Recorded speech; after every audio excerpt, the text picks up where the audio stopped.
Ce jeudi, Thomas Pesquet va s'envoler à 400 km au-dessus de nos têtes pour rejoindre la Station spatiale internationale. Cette station est la plus grande construction orbitale au monde. Elle a été mise en service en novembre 1998, le début d'un immense jeu d'assemblage.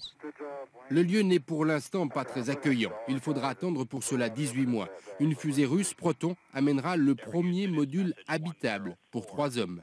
Les mécaniciens de l'espace ont donc encore beaucoup de travail. Il faut assembler une centaine de modules pour un total de 460 tonnes. 45 vols de navettes ou de fusées sont encore nécessaires. La station ne sera terminée qu'en 2004. En tout, 16 pays ont uni leurs forces et leur savoir-faire pour réaliser ce projet. Mais le coût de la station avait fait grincer quelques dents à l'époque.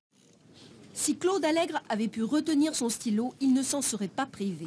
Mais la France est engagée à payer un quart des dépenses européennes consacrées à la Station spatiale internationale et elle tient ses engagements.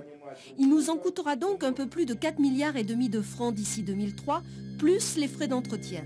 Mais pas un sou de plus à en croire Claude Allègre, car le ministre de la Recherche est contre les vols habités. Arrêtons les vols habités, ça ne sert à rien, c'est spectaculaire pour certains, mais c'est dangereux. Mettons l'argent dans l'espace, dans ce qui est utile, c'est-à-dire l'observation de la Terre, la prévention des catastrophes naturelles, la prévision du temps. À ce jour, la station financée par les États-Unis, mais aussi par l'Europe, le Japon, le Canada et la Russie, n'est toujours pas achevée et a déjà coûté 40 milliards de dollars.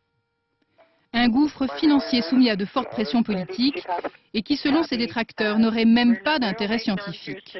L'exploration de l'espace par l'homme n'a débouché sur aucune grande découverte. Arrêtons les vols habités, ça ne sert à rien. L'exploration de l'espace par l'homme n'a débouché sur aucune grande découverte.